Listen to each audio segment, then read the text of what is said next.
In 2019, one company was valued at $47 billion. It had never made a profit. Not once. Its founder called it a spiritual movement. Investors called it the future of work. Then, in just 6 weeks, the entire empire collapsed. This is the story of WeWork, and how one man's ego destroyed the biggest real estate fraud in modern history. It started with a simple idea. What if office space could feel less like a prison and more like a community? Adam Neumann, an Israeli immigrant with big dreams and even bigger ambitions, co-founded WeWork in New York City in 2010. The concept was straightforward. WeWork would lease large office buildings, redesign them with trendy interiors, and rent out smaller spaces to startups and freelancers. Beer on tap, beanbags, neon signs, exposed brick walls. It wasn't just an office. Neumann said it was a feeling, and Silicon Valley loved it. Within just a few years, WeWork was everywhere. New York, London, Tokyo, Mumbai. Millions of square feet, hundreds of locations, billions in funding. SoftBank, the Japanese tech giant, poured in over $10 billion. Their CEO Masayoshi Son famously met Adam Neumann for just 12 minutes and wrote a $4.4 billion check. 12 minutes. $4.4 billion. By 2019, WeWork was the most valuable startup in America. But behind the kombucha taps and motivational wall art, something was very, very wrong. Adam Neumann wasn't just a CEO. He was a showman. He would walk into board meetings barefoot. He threw company parties that looked more like music festivals. He preached that WeWork's mission was to elevate the world's consciousness. He even tried to trademark the word "we" for $6 million, which he then charged back to his own company.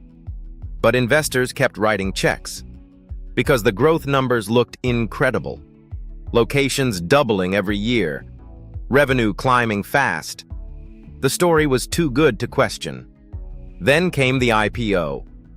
In 2019, WeWork filed to go public. And for the first time, the entire world got to see the actual numbers. The losses were staggering. WeWork was losing $2 for every $1 it made. It had $47 billion in long-term lease obligations. Adam Neumann had borrowed hundreds of millions from the company personally. He had sold his own buildings to WeWork and charged them rent. He had taken a $6 million payment just for the rights to use the word "we." Journalists, analysts, and investors read the filing and couldn't believe what they were seeing. Within days, the questions started. Then the headlines. Then the panic.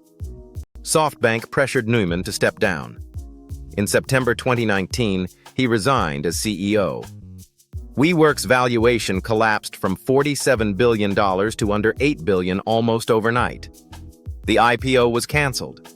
Thousands of employees were laid off, and Adam Neumann walked away with a $1.7 billion exit package, while his employees lost their jobs and their stock options became worthless. In 2023, WeWork filed for bankruptcy. The company that was once worth $47 billion.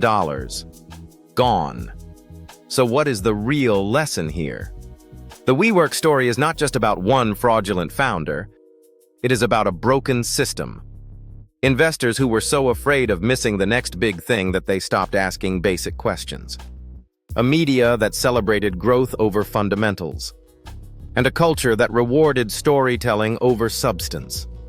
Adam Neumann didn't hide what he was doing. He did it all in plain sight. And everyone looked the other way because the story felt too exciting to fact-check.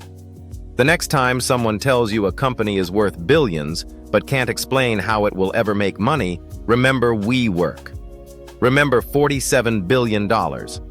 Remember 12 minutes and a check. Because in business, reality always catches up.